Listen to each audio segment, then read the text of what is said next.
Access Minnesota. Issues that matter to you. Access Minnesota brings you the newsmakers and the stories that shape our everyday lives, with analysis from University of Minnesota faculty experts. Now, here's Jim Dubois. This month on Access Minnesota, we sit down with Dr. Eric Kaler, who just completed his third year as president of the University of Minnesota. We'll talk about a recent study that criticized the university for excessive administrative spending. We'll also find out how the university fared during the 2014 legislative session and find out about a decline in the number of African American students who are in graduate and professional programs at the University of Minnesota. Eric Kaler is the president of the University of Minnesota. President Kaler, welcome back to Access Minnesota. Great to be back with you, Jim. President Kaler, about a year ago at this time, we talked about a Wall Street Journal story that criticized the University of Minnesota for what it termed were bloated administrative spending habits. Recently, the Institute for Policy Studies, we'll refer to it as IPS, released a report that also challenged the U with the same issue, adding that the U is one of the worst top 5 offenders for administrative spending. The report claims the number of non-academic staff tripled between 2010 and 2012. You've been extremely critical of this report. What do you find problematic about it? Well, pretty much everything. The conclusions the authors have drawn do not square with the data that is available in federal databases. They claim we've reduced financial aid when in fact we've increased it by 55%. They've claimed we've increased the hiring of adjuncts without noticing that there's a change in definition in the federal reporting database. And in fact, if you hold the period definition stable, employment in that area has decreased. And that area also includes part-time scientists and extension workers and others. There's simply not a federal database around adjunct faculty, and so they've chosen to make one up. I could go on, but the point is the report is profoundly flawed and just flat out wrong about the University of Minnesota. Do you have a feeling for what is the right balance between administrative spending and spending for academics? Well, we've done a very complete cost of mission analysis at the university, and we find our administrative managerial overhead is about 9% of our total budget. Nonprofits are often in the 5 to 10% range. But we are working very hard to reduce our administrative spending. I've pledged to the state of Minnesota to reduce it by $90 million over the next 6 years. We're $36 million of the way there. So we're looking very, very hard at everything we do and doing it in the most efficient and effective way possible. In what areas of operation at the university are you reducing the cost specifically? Well, there are many examples. We have a new marketing U-Stores program in place. It's a lot like Amazon for university services, and we estimate that will save us about $8 million a year in spending. We've made some reduction of force in our information technology area and redirected those dollars towards academic programming. We're looking very hard at our travel costs and ways to control those. We put in place some very strict rules about executive compensation, and I could go on. There are many, many examples. The basic idea, as I said, is to look hard at what we do and do it as effectively and efficiently as we can so we can put our resources into the research, teaching, and outreach missions of the university. Your 2015 budget proposal emphasizes operational excellence. Tell us more about how OpEx has been changing the U and what new plans are included in this year's OpEx plan. Well, operational excellence is found throughout the institution. It's marbled, if you will, throughout all that we do. So it's hard to identify one great big thing that's saving us $20 or $40 million. It really is the sum of many, many efficiencies, many opportunities to share services so that a smaller group of people can provide administrative services to a large group of faculty and staff. We have a great example of that in the medical school. Again, in the IT space, the idea of consolidating our help desks so that a smaller number of IT professionals can provide service to larger numbers of people. Those kind of scaling and efficiency drivers are really what this is about, and it's very microscopic. It's looking at one kind of transaction at a time and being sure we're as effective as we can be. Probably the biggest lift is a new enterprise-wide software upgrade that we're putting in place. It goes live early next year, and that will enable our folks to do their work more efficiently with less overhead. The Minnesota legislature approved $119.4 million for bonding projects at the University of Minnesota. What projects will we see coming from this money? Well, the biggest single project is Tate Laboratory, the laboratory for our physics and astronomy department. That's a beautiful historic building on the mall, but it's desperately in need of a gut rehab, to put it politely. That's the biggest chunk. We have $42.5 million devoted to higher education asset preservation and repair. Those are dollars that we use for tuck pointing, windows, doors, roofs. We have 29 million square feet in the university overall, and we need to get into that space on a regular basis, just as any property owner or homeowner in Minnesota would want to do. We're very pleased that there's a $10 million bonding element for a wellness center on our Crookston campus. That will improve the quality of life in Crookston remarkably. We have some money for our bee laboratories and invasive species laboratories on the St. Paul campus. And those dollars will be used very wisely to let us lever research dollars and philanthropy to do what we do better. Your 2015 budget calls for a tuition freeze, as did your 2014 budget. How big of a priority are tuition costs for you, and is this something you will have to fight for every year? Well, it's a very high priority for me. I think the student debt that we ask 2/3 of our students to take on is a burden that limits their trajectory as they leave the institution. It maybe makes them delay purchasing a house. It influences their job choices. So I am as aggressively as possible working to reduce the burden of debt for our students. And fortunately, the legislature and the governor shared that desire in this biennial budget and funded state support at a level that enabled us to freeze Minnesota resident undergraduate tuition. This year going forward in 15, we're able to freeze tuition in the medical school and the vet school. Again, important steps towards improving the affordability of what we offer our students. When Access Minnesota returns, more of our conversation with University of Minnesota President Eric Kaler. We'll talk about the arrival of Metro Transit's Green Line on the university campus. Access Minnesota will return after these messages. You're watching Access Minnesota. Here's Jim Dubois. And now we continue our conversation with University of Minnesota President Eric Kaler, who tells us how the arrival of Metro Transit's Green Line will transform life for the university.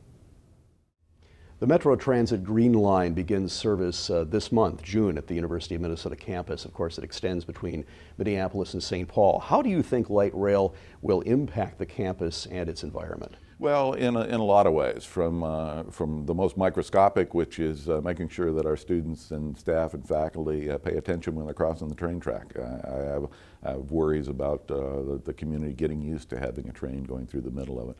On a more macroscopic scale, it clearly makes us a more urban university, makes us more accessible to both downtowns.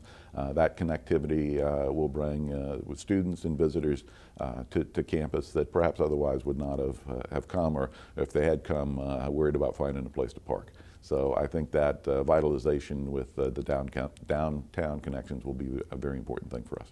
During the light rail construction process, the university had some concerns with whether vibrations and electromagnetic interference from the trains could potentially disrupt research. Has that concern been resolved? Almost completely. We've done extensive testing with the Met Council and with our own researchers around vibration and EMI. And we meet the standards. There's one small run near Kolthoff where in fact the EMI is a little higher than the specifications. We're gonna accept that for a year. That's our proposal to the Board of Regents, and then reevaluate after a year of operation. So we're good baseline right now. I think a concern everybody has is as the tracks and the trains age, maintaining that same level of vibration and EMI performance. During the fall semester and a bit into winter semester, we saw incidents of crime around the university campus that attracted a great deal of attention. Tell us about some of the procedures that are being put into place, policies that will help to prevent crime in the area and keep students safe. Well, we took that very seriously, and as you know, we mounted a strong offense, reallocating about $4 million from repair sources to improve the built infrastructure, lighting and camera. We also have added 3 officers to the university's police department. And importantly, the city of Minneapolis, the 2nd precinct, is the jurisdiction of Dinkytown, added 6 and soon to be 7 officers. But you can't police your way out of this. That helps for sure. The biggest positive, and frankly the thing I've taken the most enjoyment from, is watching the students mobilize and organize themselves. So they're being very responsible in terms of communicating the need to not walk alone, to be aware of your environments, to call 911 when you see something is wrong. And I think that's contributed in a very important way to the big decrease in crime as we move into the spring semester. There are certainly things the university can do on campus, for example, limit access to buildings during certain hours to help prevent crime. But realistically, what can the university do about crime that occurs in the surrounding neighborhoods? Well, really the only thing we can do is help the Minneapolis police to police and respond in those areas, which we do. We have a great relationship with them. But that gets back to the education component, that our students need to be aware of their surroundings, need to make smart decisions about when to be out, and understand that very few good things happen at 2:30 in the morning, and they need to be aware of their surroundings, who they're with, and what's going on. Starting this summer, Dr. John Coleman will become the Dean of the College of Liberal Arts, and Brian Buer, who has served as the interim dean for CFANS, the College of Food, Agriculture, and Natural Resource Sciences, will become the dean of that particular college. Let's start with Brian Buer. What do you hope to see from the CFANS school in the coming years? Well, first off, Brian is just an excellent choice. He has a long history here. He's an applied economist, but with a very strong root back to agriculture. He's very well known around the state, universally respected. So I expect him to be able to continue our conversation and really our engagement with Greater Minnesota around the important role that agriculture plays at the university, and about the important role that our research and extension outreach bring to Minnesota. This, of course, is a very big farming state. 20% of our state domestic product is related to agriculture. We are the state's land grant institution, and we are all in an investment and partnership with the ag community. So I'm going to see him advance that relationship. He'll also play an important role in our research initiatives around food and food safety and water as we engage in bringing cutting-edge science to be applied to problems in Minnesota.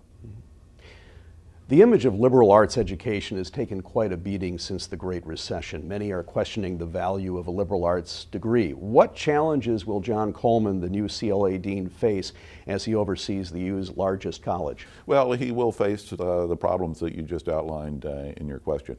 I think the value of a liberal education is enormous. The ability to communicate, the ability to understand others, the ability to relate to really enormous problems in the world around social justice, inequality, around how civilizations and countries work with each other. It's extremely important. That's the core of all of our degrees. All of our students take a substantial level of courses in the liberal arts. But the beauty of the humanities and the arts in developing and nurturing the culture of our country and the world is also critically important. So it makes me mad when people devalue those very important elements that really do, at the heart, make us human. That kind of study needs to continue. I think it's incumbent on us as faculty members to tell our story, to help students understand the value of a history degree or an English degree and all of the openings that unlocks for you. And at the same time, I think our students need to be aware of the fact that they're entering a job market, and they should use their 4 years here to acquire a full set of skills that let them be a productive member of the workforce when they graduate. When we last sat down last year, you had discussed transforming the academic calendar into a full year, starting with the College of Design. How successful has this transformation been so far, and are there any plans to expand the year-round calendar to other colleges within the university? Well, we're being planful and careful as we move this forward. So the College of Design activity is a pilot. And it's just that. So we'll see how that goes and how students and faculty and professionals in the community respond. It turns out that there are some barriers to a year-round calendar, not the least of which is federal regulations about the dispersing of financial aid, particularly Pell Grants, over a 12-month period. So we're working with ways to unlock some of the resources that we'll need to expand. But we've also regularized our summer calendar so the classes start and end at the same time rather than being staggered over the 3 months. That's going to make them more accessible and attractive to our students. So we're moving a little cautiously, but I think productively towards using our full 12 months of beautiful Minnesota weather. Last year you had mentioned that you were holding office hours and welcoming students to come and visit you. Did that continue this academic year, and what kind of concerns are you hearing from the students? Well, it did continue. I get a lot of energy from dealing with, talking to and hearing about the successes of our students. And so I've seen the full range of complaints about a specific professor to just wanting to tell me how happy they are with their experience at the University of Minnesota. Last year, it seemed like the hot topic in higher education were the so-called MOOCs, the massive open online courses. And the U offered several courses through the website Coursera. This year, the buzz on MOOCs seems to have subsided significantly. How has the experience with Coursera been this past year, and what are your thoughts on the future of MOOCs? Well, we did partner with Coursera. We thought that was the appropriate place to be, not right at the cutting edge, but close enough to see what's going on. And it has been an interesting experience. As you say, the bloom has gone off this rose a little bit. I'll give you some numbers. Roughly, we had about 30,000 students sign up for a MOOC. About 20,000 watched at least one lecture, and 800 completed the course. So it's a pretty small completion rate. And I actually asked the question to our student senators, how many of them had taken a MOOC, and there were about 200 in the room, and I think 5 hands went up. So they haven't really penetrated the educational market. I think they will evolve as many technology-based things do into a little bit of a niche. It's information that's there. If you want to get a specific set of learnings, you can go do that. But I don't see them replacing traditional education anytime soon. I think the numbers back me up on that. Do you plan to continue the relationship with Coursera, and where do you see online education going? Well, we will continue, at least in the short term, with Coursera. I think online education will be a niche. It will be part of how people learn. For example, it's very likely that students will listen to a lecture or a set of problem explanations online at their leisure or their convenience, and then come to class not to sit in a lecture room and write things down that somebody's written on a board, but rather to apply the knowledge that they have already learned online. So we'll see the classroom, I think, turn into a place of collaboration, a place of problem solving, a place of applying the knowledge that they've learned elsewhere. That's a so-called flipped classroom model, and we have a lot of spaces at the U that is taking place right now. It will be different than it was when you and I went to college, but I believe it will be aimed at improving the learning and the mastery of subjects that our students have. You recently returned from a trip to China. Tell us about that trip, who you met with, and what kinds of relationships do you hope to build between China and the University of Minnesota? I made a trip to Xi'an to kick off a conference between University of Minnesota researchers and Chinese researchers around problems related to particulate air pollution.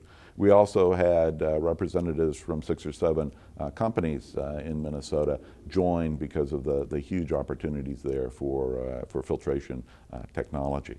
I also visited Xi'an Jiaotong University. I gave a public lecture there. They were kind enough to give me an honorary professorate. That is one of the best universities in China.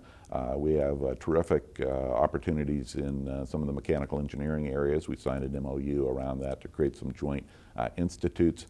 They've also recently opened a college devoted to food and food safety. And of course, with CFANS and our Federal Center for Food Protection, we are very well positioned to partner with them in the very important elements around food safety in China. So it was a quick trip, but it was a very productive trip and a great chance to build relationships. Shaanxi, where Xi'an is also the sister province of Minnesota, so I was happy to deliver a letter from our governor to theirs. There's quite a base of University of Minnesota alumni growing in the People's Republic of China. Tell us more about that and why so many Chinese students come to the University of Minnesota. Well, we have a long history. We're celebrating the 100th anniversary of the first Chinese students to come in 1914. Three young men came, which was a heck of a trip for them to make from Shanghai.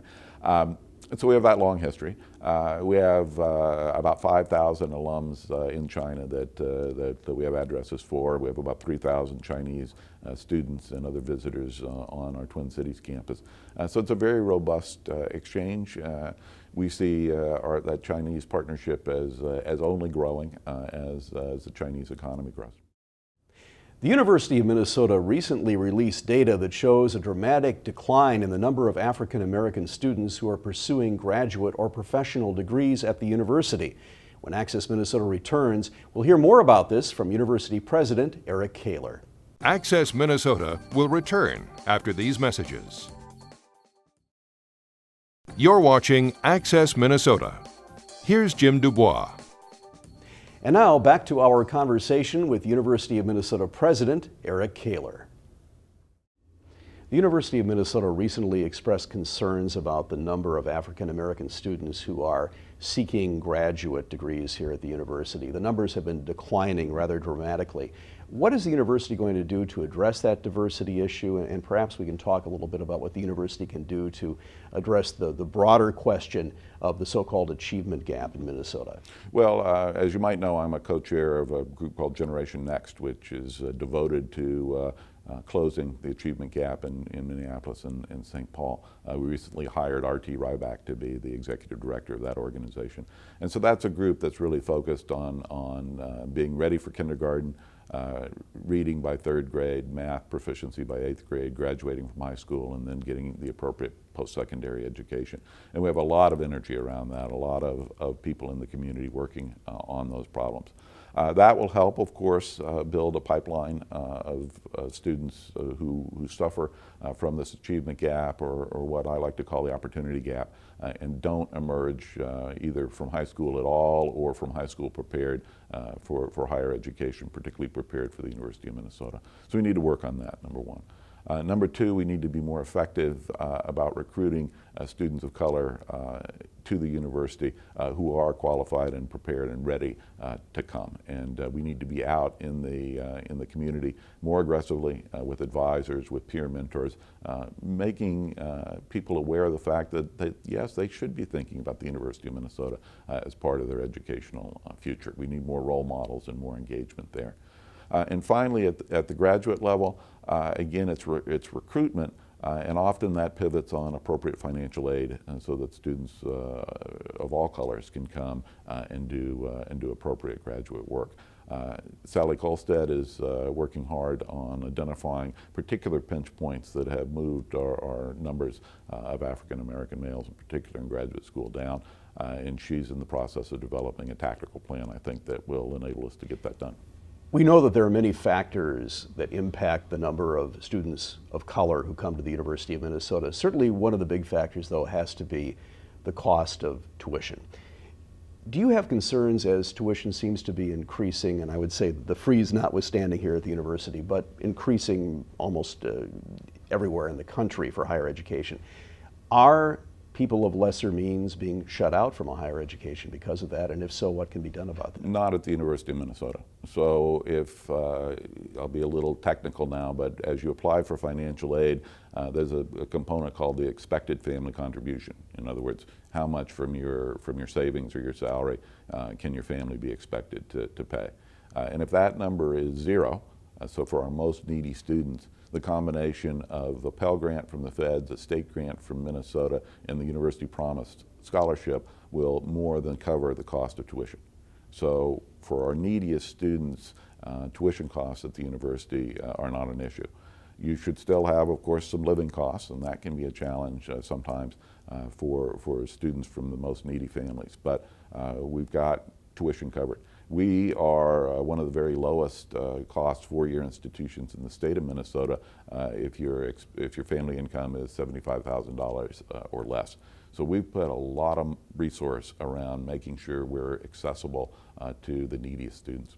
The university is in the process of putting together a strategic plan, and you have noted that there are grand challenges facing the university. Tell us more about the strategic planning process and the grand challenges that you see. Well, the planning process has been very ably led by our provost, Karen Hansen. She's done a great job of getting buy-in from faculty around this, staff input, student input as well.